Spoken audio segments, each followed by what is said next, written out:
Hey, what's up, everybody? I'm Scott. I'm Shatay, and we're the Hazes.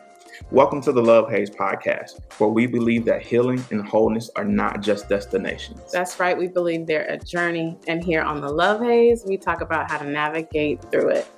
So today we are so excited to have Lola Troy of Heal Black Joy joining us today. So bear with me as I get these notes right. I don't want to mess anything up. So whether as a keynote speaker, facilitator, life coach, or corporate trainer, Lola helps break through the boundaries that are limiting women and men, their families, or their businesses, and get them ready to shape their future.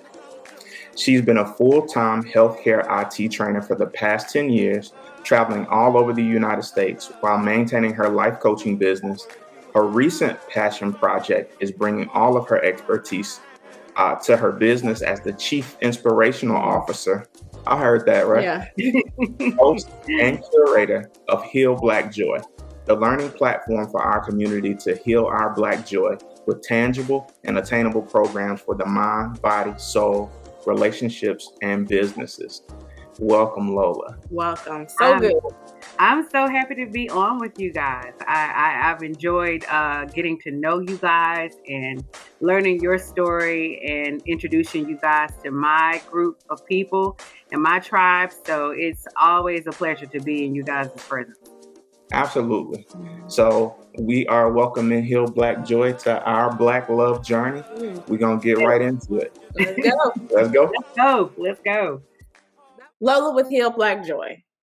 So Scott and I, earlier this year, were guests on her platform, and we have been going back and forth trying to arrange the time to connect. And I had only really looked up your platform right before we went on because scheduling is so crazy. You know, you're jumping from one thing to the next. I didn't have time to actually sit with the thing that we were going to be doing. And quite honestly, we often sit down and have conversations about who we are, how we met, what we do. And so that part of our, I guess, joining you was something that didn't really need to be prepped too much because it's just our story. But when I saw your platform, I was like, oh my gosh, this synergy here is amazing. And even in the conversation, it was just so tank filling itself. And if y'all haven't yet, we're definitely going to make sure you have an opportunity to connect with Heal Black Joy. But I just want to share with what Lola posted just on today. If this don't serve you, I don't know what will. It's in so much alignment with who we are, what we believe, and how we try to operate. But this Sunday affirmation from Heal Black Joy is, I am enough. I don't have to perform for love. Oh, if we could just stop right there for a second. I don't have to perform for love, validation, or connection. My enough is wrapped in self-love and self-appreciation. I attract people, opportunities, and experiences that match my enough. That's a whole word. Yeah, it is. Like, that's a whole vibe. A whole word. It's a whole word. Oh, and there's just so much more to that. But if we could just start with your origin story, Lola. How did Heal Black Joy come to be? Well, Heal Black Joy came to be out of frustration. I know, like most of our community, we were getting so antsy in the pandemic. We were all stuck at home. There was social unrest. That was right at the top of when George Floyd was murdered. And I was home. It was the first time I've been home probably in 5 years because I travel, for what I do in healthcare. But I was home, and I think everybody was listening and everybody was just anticipating what was going to happen next. And I think at that very moment, it was like the polarization, even though we had experienced trauma, Black trauma, being polarized in social media and on news. I think that particular death was the one that just kind of like, it was like this boom that was sounded all over the world. Like, oh my God, we are literally watching a Black man die on international TV, and everybody, because everybody was home, it was just like, are you kidding me right now? Like, you can't get any more plainer than that. And that's what started it. I was tired of seeing our trauma. I was tired of witnessing our trauma, looking at our trauma, and it was just every single day. And I guess because we were home, it just made it that much more magnified. So I was taking a class, and in this manifestation class, this Indian brother was like, "Oh, and we can manifest and we can do these things. And, you know, manifestation is all about, putting your thoughts into actions and things just happen." And I was getting frustrated simultaneously with all this trauma going on. I was just like, this man doesn't really understand the pulse of what Black people go through Yeah. each and every day. Yeah. Right? Like, we're traumatized at this point, and you're talking about manifestation. And yes, I do want to manifest. And yes, I want my people to progress. But I was trying to marry the two. How could I bring forth content that was not only highlighting our joy, but also kind of giving you a story how to get to real joy and how to get to real manifestation? So I just started off on Instagram posting content about how to heal Black joy. And the concept of the name came to me one day. I was like, okay, am I healing joy? I need Black joy. Heal Black joy. That's it. That's it. That's it. That's it. It gets no more plain than that. And so I literally started Heal Black Joy out of frustration and out of just tired of looking at our trauma. Yeah, I think one of the things that resonated with me the most about Heal Black Joy was just this idea, like, even over the course of that time, there was so much going on with the pandemic, constantly just being traumatized by seeing Black folk being killed. And there are points when, we may go on a small vacation together and we're trying to figure out our own way through the pandemic. And I almost felt guilty for posting something, like for having the audacity to be happy. Yeah. And I just feel like Black folk have had to suppress their joy and their happiness for so long. And I just feel like we gotta break out of that. Like, there's nothing wrong with finding joy even in the midst of. Yeah. Even in the midst of, and we're supposed to have joy. It's our birthright to have joy. It's our birthright. But I think it's gotten lost in not only translation, but it's gotten lost from generation to generation. Yeah. If you grew up in a household, a Black household, we've experienced trauma, and we have not talked about that trauma. And because it's intergenerational, it's gone from our great grandparents to our grandparents, down to our parents, down to us. And now my generation's passing it down to, trying to not, knock on wood, pass it down to our children. Yeah. It's like, did we watch our grandmothers have joy? Did we see our dads have joy? Did we really see a moment where our parents were embracing each other, not from a place of pain, but from a place of actual joy? That's a really good question. And I pose that question to my peer group. I pose that question to my coaching clients, and everybody sat back and was just like sitting for an hour trying to remember not only the last time they experienced joy, but did you witness your parents or your grandparents in a joyous moment? And they really couldn't think of one, like, other than like maybe a holiday. Yeah. Yeah, that brings so many thoughts to the forefront of my mind. We want each generation to do better than the one before it. So I think there is a little bit of that at play. So my parents did better than my grandparents, and then they have empowered us, equipped us to do better than them. And so I'm thinking about, what is it, Maslow's hierarchy of needs, and that, we have the privilege, to your point, of pursuing joy, finding peace, posting about it, because our basic level of needs are met. We are not trying to find shelter and food and warmth and clothing, those things are met. And so we then have the ability, the privilege to evolve and then have higher minded pursuits. Mm-hmm. And I'm thinking about my grandparents on both sides, and that wasn't really the case, thinking about what my mom had to grow from. And it was really just like trying to survive. And that's what I was getting ready to say. Mm-hmm. It's not that we want to blame them for not displaying joy. It's hard to display joy when you're in survival mode. Yes. Right. And most of our parents and our grandparents and beyond, just think about our family tree, they were trying to pay bills and they were trying to stay alive and they were trying to keep a family unit together however they could. So they didn't have like a blueprint of how that looked. So in them trying to keep the family together and to pay bills and to survive and have some sense of normalcy, that normalcy was, I'm trying to survive. Yep. I want to send my kids to college because I didn't have an opportunity to go. So with that, there was a lot of times where mom and dad were not at home. They were working. Mm-hmm.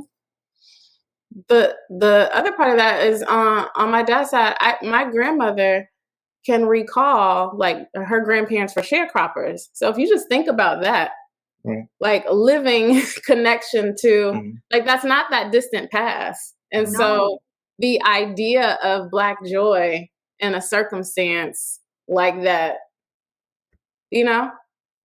So most of us are walking around not even knowing that you can have joy because they've never seen it. They've never witnessed it. They don't know what it looks like. We've normalized pain. We've normalized trauma.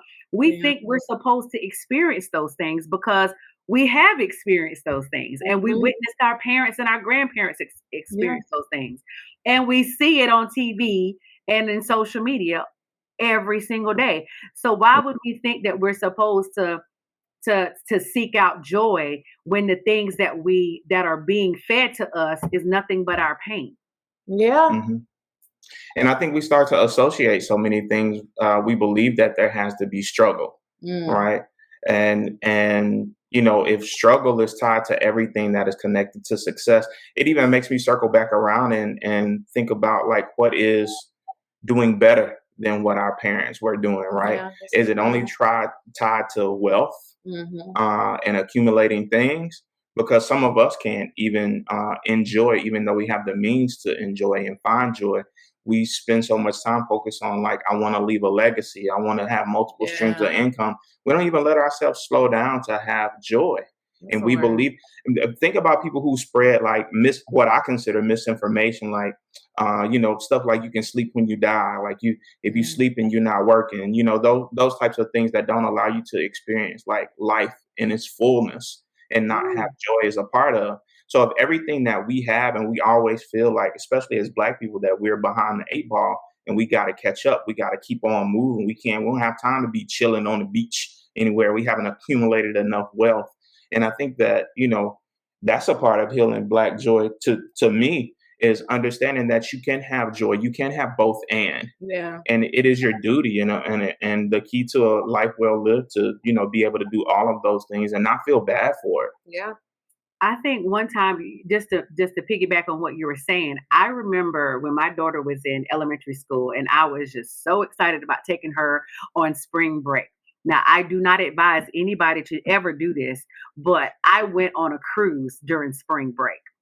And I remember my daughter was one of maybe 2 Black kids that would actually get in the pool and play on a full cruise. Wow. And there were Black people there. They were walking around looking, but our white counterparts were playing, getting in the water, doing the casinos, sitting at the bar, getting massages. And we were walking around stiff like we did not know how to relax. We can't get our hair wet now, Lola. Listen, I got my hair wet and I was just looking at everybody like, it was just so glaringly apparent to me that we don't know how to relax, and we don't even know how to just sit back while on vacation. You done pay money to go on a vacation, Yeah. and on your vacation you can't vacate. Right. You can find something to be worried about. What is that? Yeah. For some of us, I think it's almost like a foreboding joy. Yeah. So with foreboding joy, I'm like waiting on the other shoe to drop, and I'm always, Black folk a lot of times that's the trauma, right? That's the trauma response. Post traumatic slave syndrome, all of that. Like, what's about to go wrong? I need to be on my guard. I can't afford to let my guard down because I got my family, and what will they do without me? And all of those things. Yes. And to be able to, relax and do what you need to do in order to just have fun. Sometimes it's a challenging concept. But those are real threats also. Mm-hmm. So both and those are real things, folks who are not of African descent, white folks typically can move about the world without fear that their babies can get snatched up and killed, without fear that any one of them will be shot down by the police. And so they don't have that trauma response. So they can't be like, you know what, I'm gonna go out here and I'm gonna be good. But that is very real. So I hear both sides of it. Yeah, I agree. Yes, we gotta be able to enjoy it, and also that is a very real part of our existence here. It is. And I think because it's a real part of our existence, we lean to the seriousness of it than the fun of it. Yeah. Yeah. And I think that's the individual work that we all have to do. Yeah. That's a part of the work that I feel like you're committed to. Along those veins, tell us more kind of about your own personal journey to healing. Like, what's the work that you had to do to get to this space? Love that question. Oh, that's a wonderful question. I was one of those people that walked around angry. I was angry about a lot of things in my life. I got married at 28. I got married in 2001. And within that first year of marriage, I found out I was pregnant with my daughter. One of my best friends died a week before my wedding. My ex-husband's grandfather died a week after our wedding. September 11th happened, or prior to September 11th, I lost my job. He got a job. September 11th happened, and my daughter was born 11 days after September 11th. Wow. That's a lot.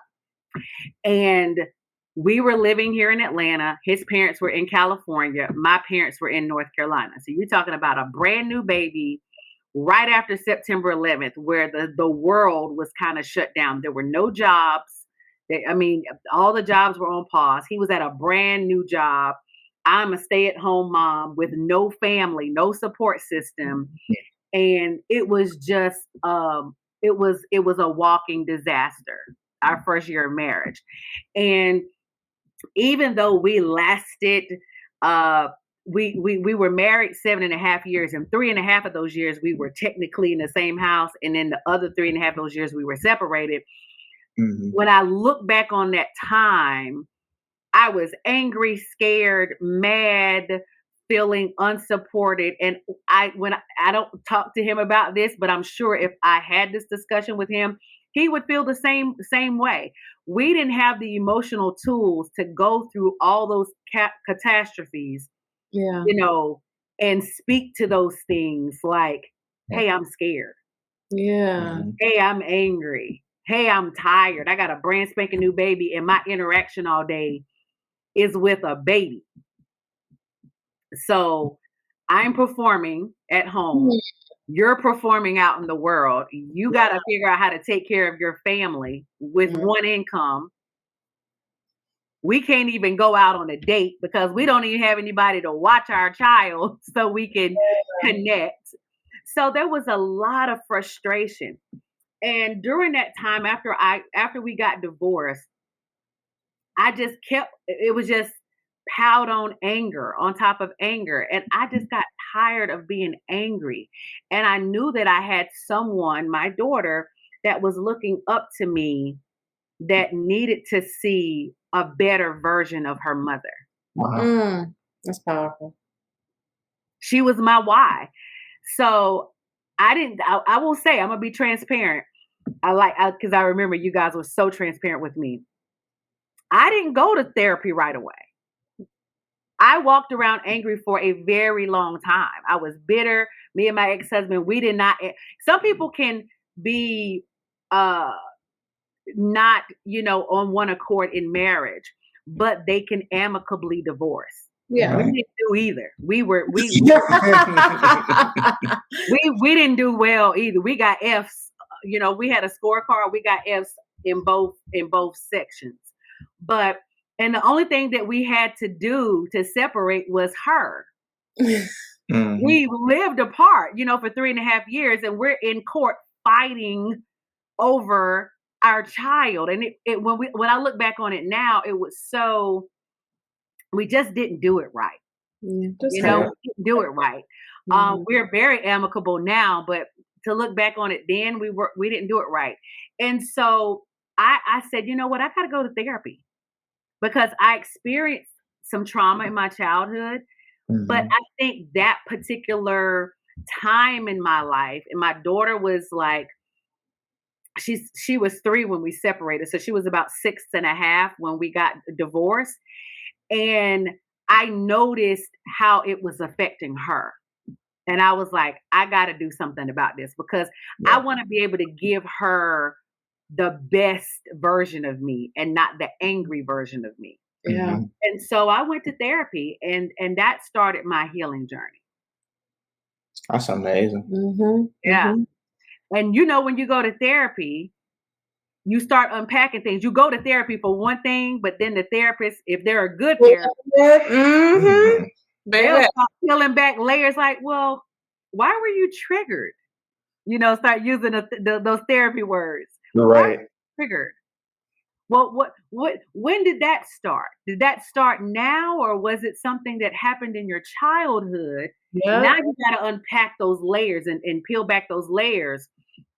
And there were some dots. There were some connecting of dots from my childhood that led to me not having the emotional tools to have a successful marriage. Yeah. And not even have a successful divorce.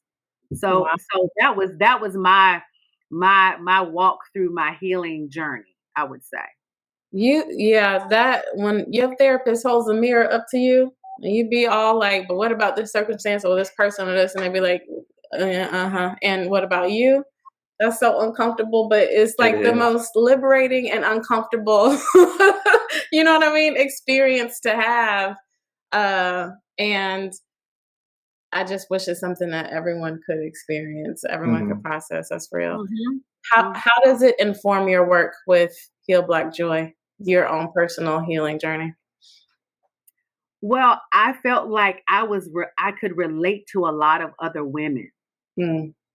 When I started Heal Black Joy, yes, I was thinking about the community as a whole, but because I am a Black woman, I know that I could speak to the issues and the problems that we face each and every day.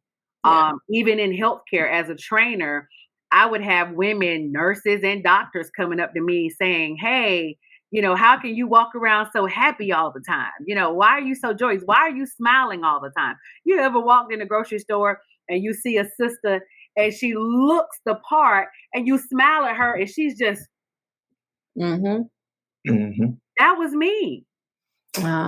That was me. And so I decided, hey, I can relate to these women. I know what it looks like. I'm coaching these women. We're talking the same language. How it is to be Black in healthcare, in corporate America, the things that you have to endure as a female one and as a Black female second. They don't want to listen to you. I'm in an industry where I'm training top tier doctors. I was at the #1 hospital in the world at Mayo Clinic, and I'm the only Black person in the room, and I got to teach world-renowned doctors a particular subject matter, and they're looking at me like, why do I have to listen to you? Mm-hmm. Not only are you a woman, but you're a Black woman. I don't want to listen to you. That's And a to whole. have to go back and deal with that, it's like I know what Black women experience every day. Mhm. I know what my Black male friends and my, the guys that I've dated, my father, my brother, I know what they deal with every single day. I talk to them about their experiences. So when I started Heal Black Joy, I wanted to speak to those experiences and figure out a way to talk to other people, other Yeah. therapists, other coaches, other people that have those experiences and have successfully done those experiences and be able to share that with my audience. Yeah, I think one of the things that I really appreciate about this work too is that, some of the healing is happening. Um, but in the society that we live in and the culture that we live in on social media, I think it's even reflected in, a lot of times the the hits that we get and the views and stuff that we get around, like talking about healing. Like nobody wants to see healing when a train wreck is more entertaining, you know. Mhm. But also Mhm. these things are real and they're happening, and the work for us and for you, and what we appreciate about each other's platforms is that we're committed to like highlighting, the ability of Black folk to experience joy, to be walking in their wholeness and their healing. And Yeah. sometimes it can be difficult, it can be discouraging, but I'm determined that this is going to be shown. Like we will be shown as whole and complete, and people who are on a continuous journey to healing. Yes, to show that, and the part that's really important to me, and one of the things I love most about Scott is the transparency aspect. I am someone who is a visual learner. I learn by modeling, and I know as an educator that there are so many other folks like that. And so for me, I I operate best or learn best when I can see what the actual reality of a situation is. So I think it's important to have these conversations about when we share, okay, we went to therapy and this one was tough, or we didn't make it, like the what does it look like to be in practice, to be in Hmm. process, to be in therapy, and it's like you still are going through things, or you're still struggling, and to not think that success is a straight line. Success to anything is a straight line. That all of it is a journey, and I think that's probably my favorite part of kind of the conversations that we have, is just like unpacking the middle of it stuff Hmm. that, quite honestly, we don't talk a lot about, especially in our community. Um, at least now we're hearing more and more people say that they're going to therapy, which is just beautiful for our Mm. people. Love it. Yeah.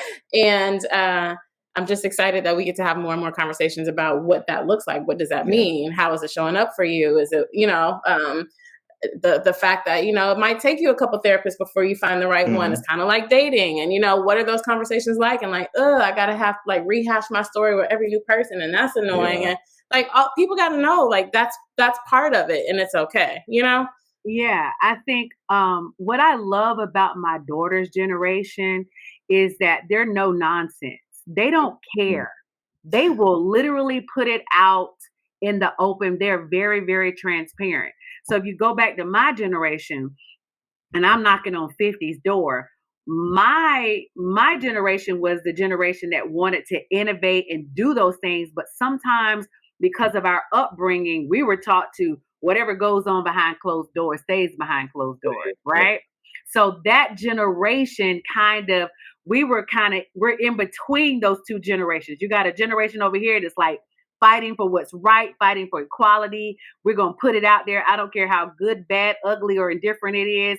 And Right. then we're sandwiched in between the generation that says you keep whatever goes on in your house in your house. Yeah. So I'm in that generation where I love what they're doing, but I also am having to unlearn and unpack some of the things that I learned from the generation before me. Yeah. So with that being said, I think that it's about community. We got to share our stories. Yeah. Yeah. Because if we Absolutely. share our stories, like you said, you're a visual learner. Most people don't want to share their stories because of pain, anguish, embarrassment, or shame, Yep. Hmm. Yep. right? And It's not that we haven't all gone through pain, embarrassment, shame.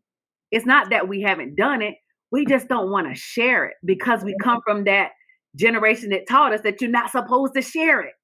Yeah. Mhm. But if Which- we don't share the truth, how is the next generation going to be better? How are they going to learn if we don't share our mistakes? Not just learn, not just the next generation. What about our own selves? How are we, our own selves, going to be free? Like you mentioned foreboding joy, and we often mention Brene Brown, which I affectionately call Auntie Brene. But she said, she's pastor.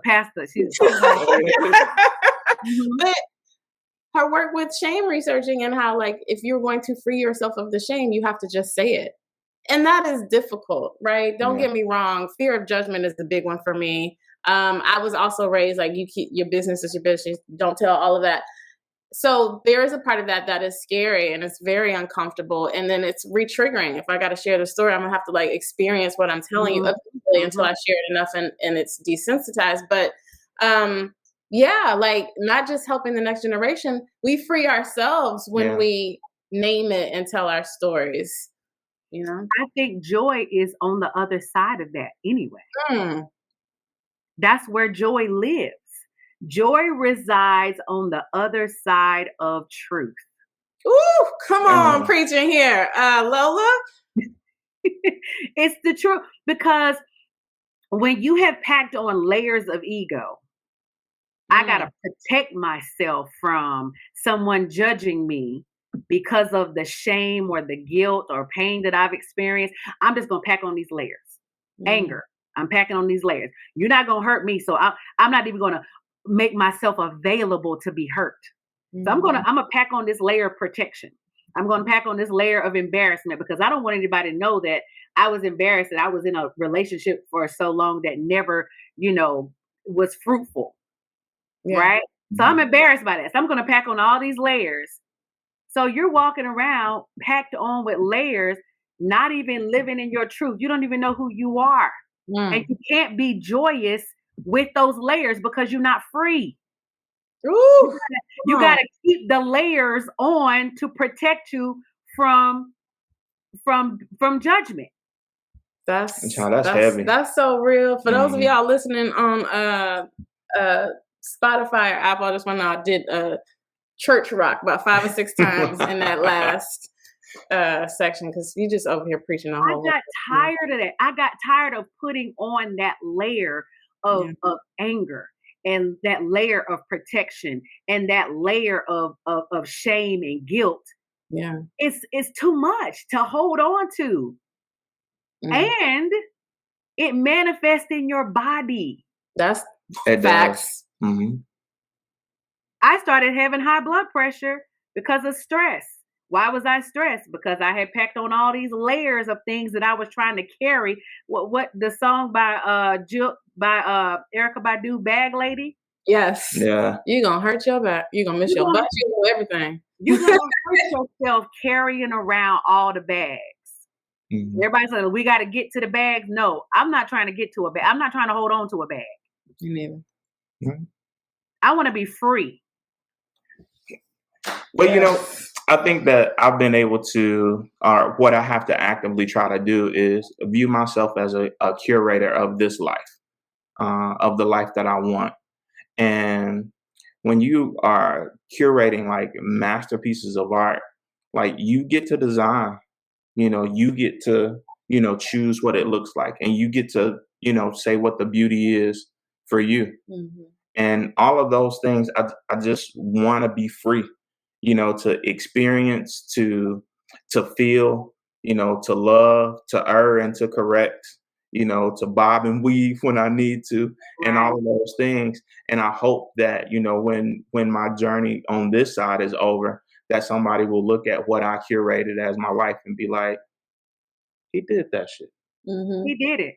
Yeah. Like, no matter what. No matter what. And the reason why I named it Heal Black Joy instead of Heal Black Happy, because happiness is kind of contingent upon some emotion, right? Whereas joy is everlasting. It doesn't matter if, you got those ebbs and flows of life. Your life is not going to be on an incline all the time. Yeah. I'm climbing that proverbial ladder. So I understand that there's those ebbs and flows of life. And that's a beautiful thing, because I think you learn a lot more in the valleys than you do at the peaks. Right? And you need those moments so that when you're gauging, when you get to the peaks, it's just like, oh, I know how far I've come. Right. Yeah. So in that, I know that joy is sustainable, even if you're in a peak moment or if you're in a valley moment. Listen, that's a whole word too. Happy is an emotion, joy is a state of being. I equate that with peace, right? With love, those things that are here that all you've got to do is look inward and tap into. I can give a very practical example of that and how it shows up in my own life, or how it has recently, for those who might need an example of it. Scott and I are in therapy regularly. We talk about it often. We recently had a pretty difficult session, just like uncomfortable. I wanted to cry, but I didn't. I was intentional about not doing it, but we were being very honest and transparent in what we were sharing with each other. And when we ended, and we had said a bunch of very real things right as it was ending, and then we got off of this virtual platform and the session was over. And I just sat there for a moment, and then he was the first to reach out to say, I love you and I still choose you. Right. And so then we had an exchange of just still affirming us, even though we had just had this very difficult interaction or exchange in therapy. And in that moment, I even said to him, I am grateful for us. I am still, you know what I mean? There was just still this sense of like gratitude. Like, yes, I just had this very kind of icky, uncomfortable session, but the state of us, I am still grateful for. I still felt peace and I still felt joy about this, even though that moment was hard, Yeah, because moments come and go, moments pass. And that joy, the fact that you guys can keep that constant joy and constant love and peace in your marriage, it will sustain you. I asked my dad that question. I said, Daddy, I know it's people always ask the question like, how do you get married? It's not about how do you get married, it's how do you stay married. And my daddy said, you have to be committed to the commitment. And when he said it, I was like, being committed to the commitment meaning I'm committing myself and I choose you every single day. And I choose myself every single day to show up, not only for myself, but for you as well, every single day. I heard Shatay mention, some of the difficulty, of our session. I heard you mention earlier kind of some unlearning that you're still having to do. So just, with that, what do you find is the haze of doing this work, and how do you navigate it? Man, the haze of doing this work is you want to help everybody. Like you want to tap into, like when you see people and you experience them and they start telling you what's going on, and you just want to shake them and say, it's your birthright to have joy. Right? I want to be that Harriet Tubman of Black joy. Come on through, Harriet. That's really what I want to do. But like Harriet, there's just some people that just don't want to go. They're going to try to go kicking and screaming. And some people don't want to go. They want to stay in the state of being that they're in. And the haze for me is understanding that everybody can't go. And that everybody won't go, even though you're passionately wanting them to go with you. Yeah, that's real. Can you just say that again one more time for the people in the back? Like, we got to sit with that for a moment. The haze of my work is that even though you passionately want to have everybody go with you and understand the concept that joy is their birthright, like you do, and be passionate about it and experience it in all its fullness.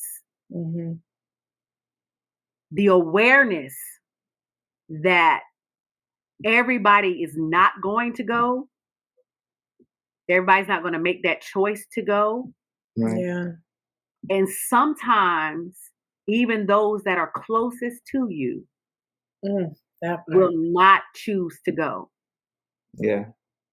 And That's that's hurtful. That's heartbreaking. It's I felt that. heartbreaking.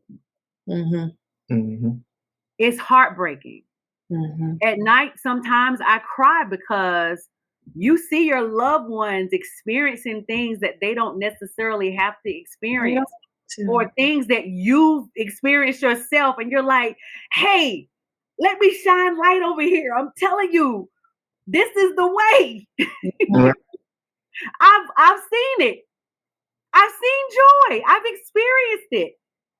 You've seen me have joy. You saw me be that angry Black woman. Why do you want to stay here? Yeah. Mm. And you know, sometimes the only thing that we can do is just hard. be light. You know, that's our duty. We just have to be light. Be salt and light in this world. You can show people, but that doesn't necessarily mean that they're going to walk in that pathway that you lit up. Hmm. Yeah, but you know, I think as empaths, you always feel that. You're never gonna not feel your feels when you know you are being light and you see people who are suffering and they don't have to.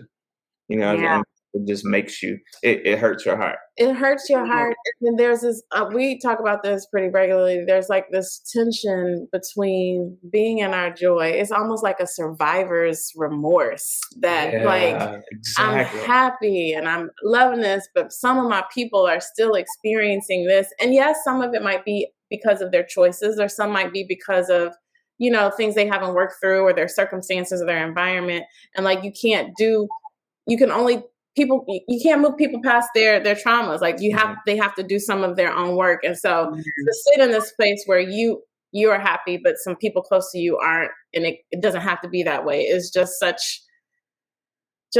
don't even have another word for it, but it doesn't feel good. Yeah. Survivor's guilt is a very clear label for that. Mm-hmm. Yeah.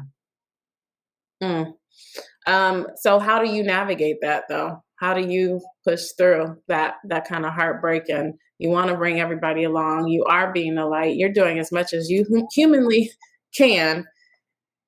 And so, yeah, how do you move past that? I get nuggets. God gives me nuggets of encouragement all the time.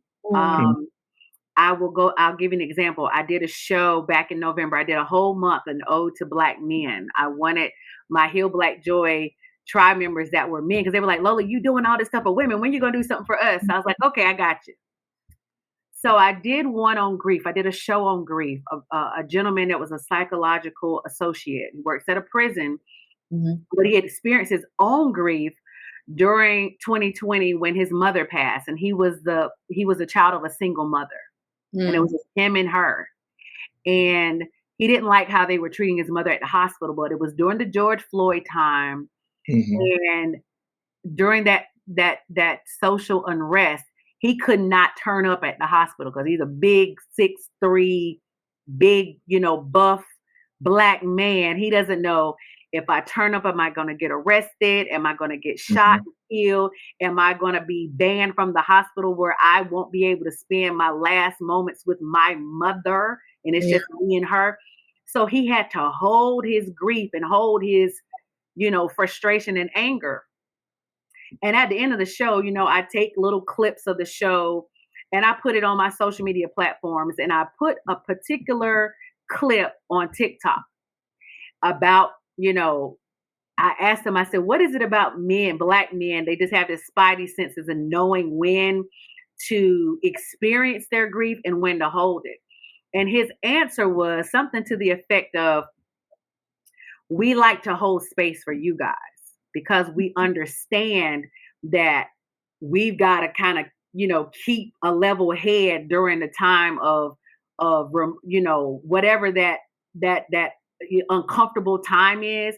We gotta hold space for you guys. And I put that on TikTok, and a guy hit me and was like, "Thank you for sharing this moment." He said, "I'm now realizing from watching this clip that I never grieved the death of my daughter." Ooh. Mm. And during the time she died, which was 5 years ago, I planned the funeral. I did all the administrative things. I held up for my wife. I held up for her parents, my other children. And I never took a moment to grieve until I watched this clip and realized that I had never grieved. Ooh. And I sat there reading this post with my eyes just full of tears, like, this is why I'm doing this work. Yeah. Yeah. So I'm doing this, planting, I'm doing this work for people like him. Mm-hmm. Yeah. We need to know. Woo! That really touches on the question we were going to ask next about the impact, which is, impact is how you navigate through the haze, which I think is probably true. Yeah. True for all of us. What do you think, though, has been your biggest learning around healing? My biggest learning about the healing journey is that it's a journey. It's not a sprint. It's a marathon. Healing is something that we're always looking to do. Yeah.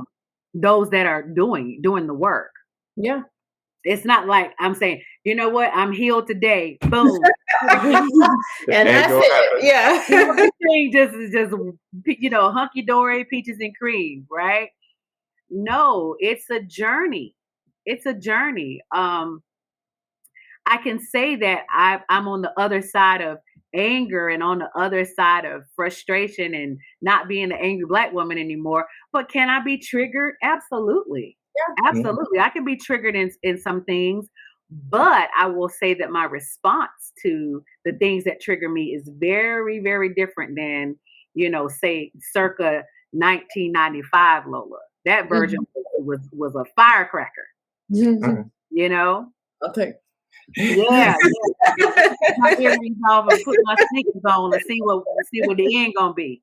Right.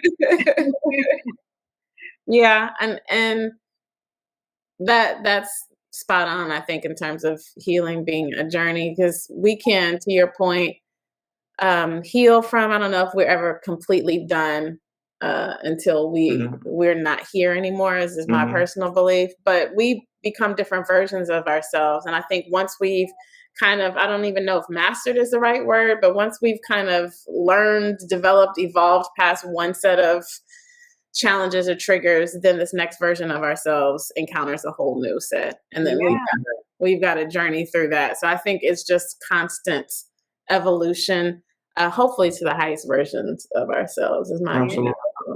That's my prayer. It's just like, God, whatever is to be, whatever's to come for me, prepare me for that. Prepare me emotionally, spiritually, physically, mentally, prepare me for that. So if I'm being prepared for what's to come, I can't stay in the same state that I'm in right now. Yeah. Because that version of me requires me to be, to step up to the plate and be a different version than I was right here. Yeah.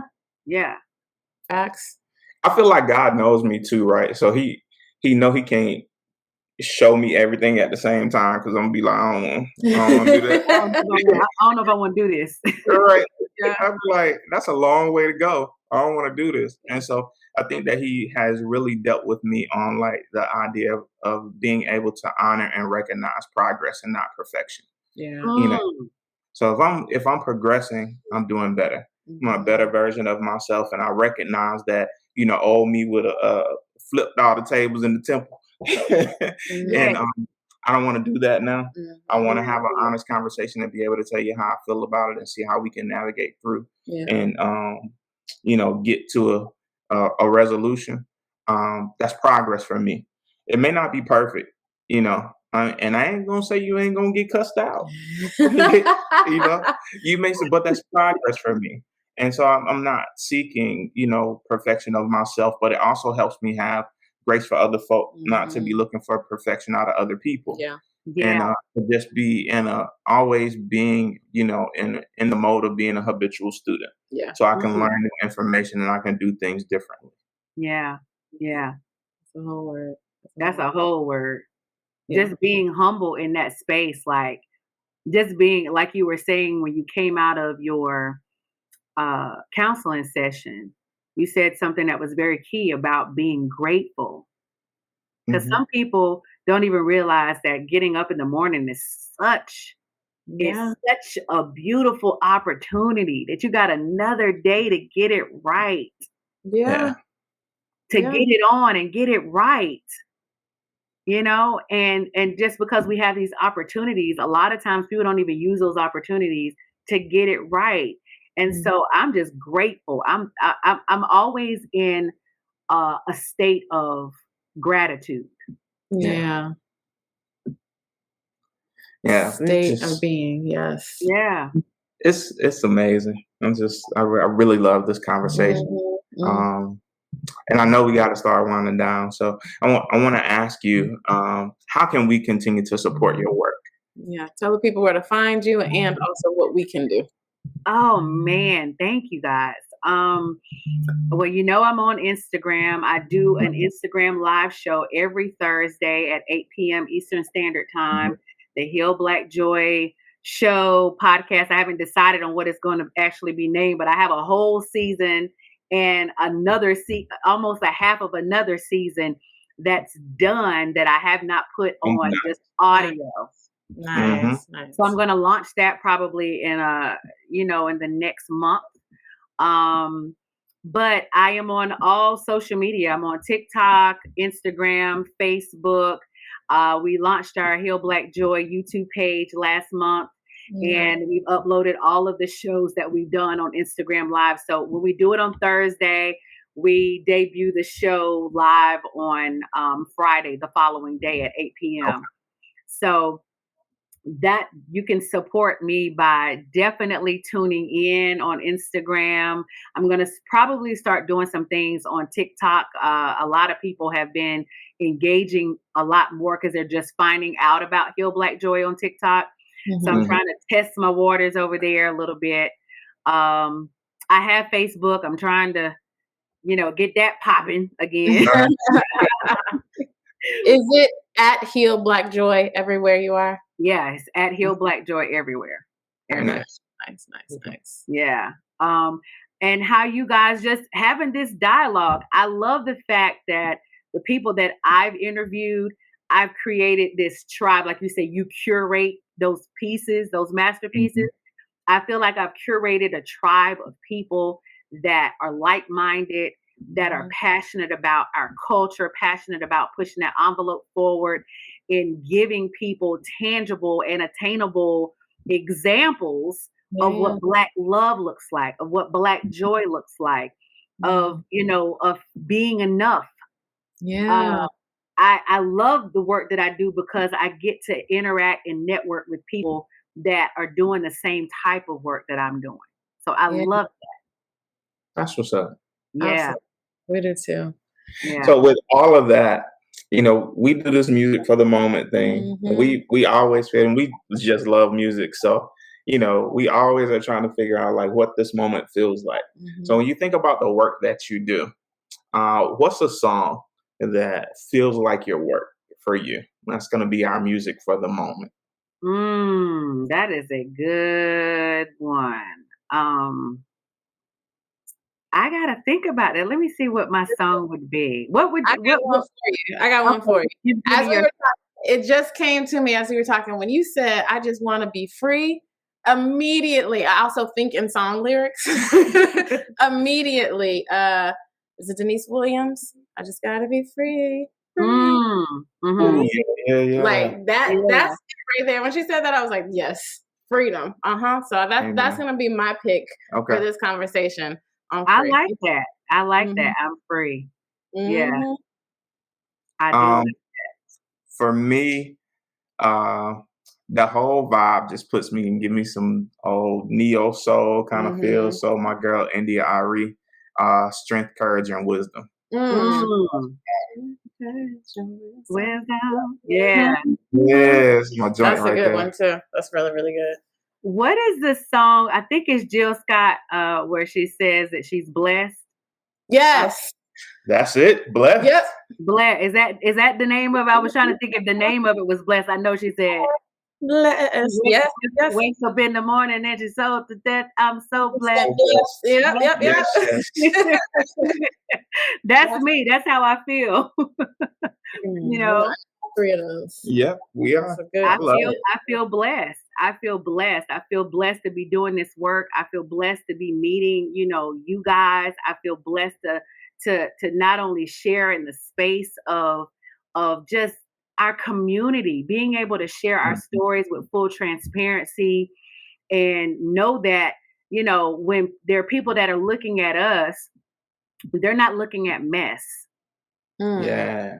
They're looking at tangible examples of a Black couple, a Black woman who is not only displaying Black love and Black joy, but we're not just on here just giving mess and arguing and fighting and, polarizing the trauma and stuff. Like, that's what I'm happy about. That's what I'm joyous about. I get to do the work with people like you guys. Amen. I love that so much. Well, this has been such a rich, beautiful, I would say even healing conversation. absolutely. Thank you so much, Lola, for joining us today, for having us on your platform earlier this year. Like we always say, our people, life will always present you with a haze, but we have everything we need within us to navigate through it. That's right. And you're not alone. Just continue to rock with us. Let's take the journey together, and we're going to get it done. We appreciate you for joining us, Lola Joy. I thank you guys. I'm so grateful for you guys to even give me the opportunity to come on and share with your audience, because I love what you guys do. I think what you guys do is phenomenal, and you guys got me. Whatever you need, and anytime I need some Black love, I'm calling you up. Hit us up.